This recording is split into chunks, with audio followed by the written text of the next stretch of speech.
আজকে গরুর মাংস রান্না হবে, খালি বুকের অংশগুলা দাও। মাটির চুলায় রান্না, কি যে মজা। সব হলুদ মরিচ লবণ গরম মশলা দিয়ে হাত দিয়ে মাখাবে। হাত দিয়ে মাখানোর তরকারির টেস্টই আলাদা হয়।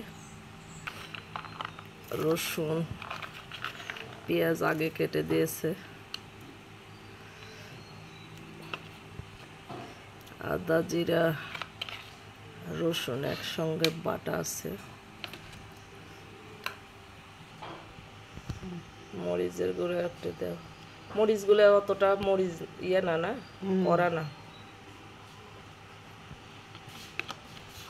হলুদের গুঁড়া, গরম মশলা, তেজপাতা দারচিনি ছোট এলাচ বড় এলাচ, সরিষার তেল। কি যে মজা হবে এই তরকারিটা।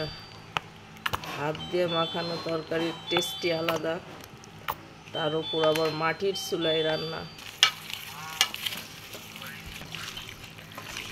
মাংসের কালার দেখে এখনই খাবার ইচ্ছা হচ্ছে।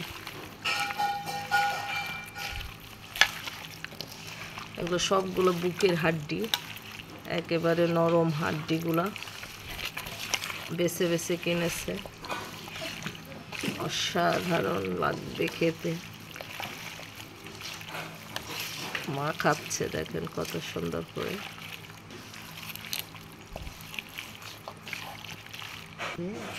ধনার গুঁড়া দিতে ভুলে গেছে।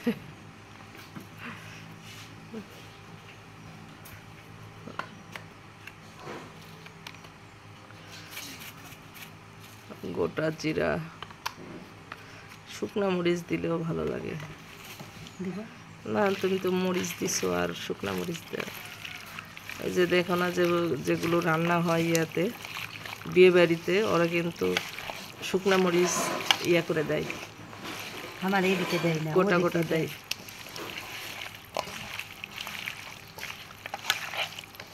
হ্যাঁ,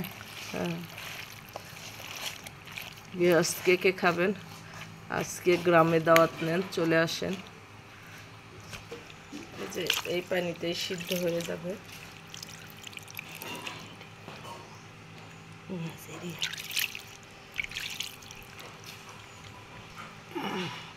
এই যে দেখেন মাটির চুলাতে রান্না হচ্ছে। কি যে মজা এই মাটির চুলার রান্না। যারা খান না, কখনো খান নাই, গ্রামে মাংস কষানো হয়ে গেছে। কালারটা দেখুন কত সুন্দর। এখন ঝোল দিতে হবে।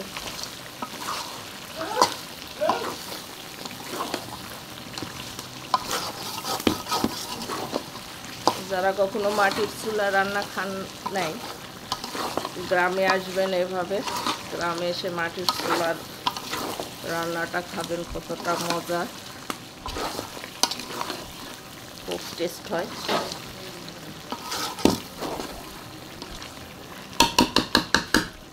হয়ে গেছে, ঝোল দিতে হবে। এখন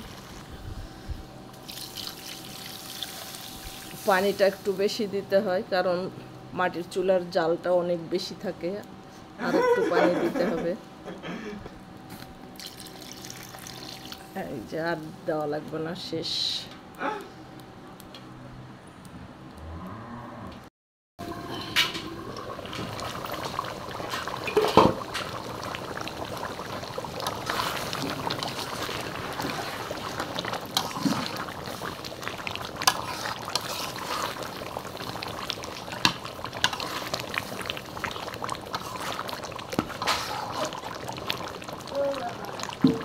রান্না কমপ্লিট হয়ে গেছে।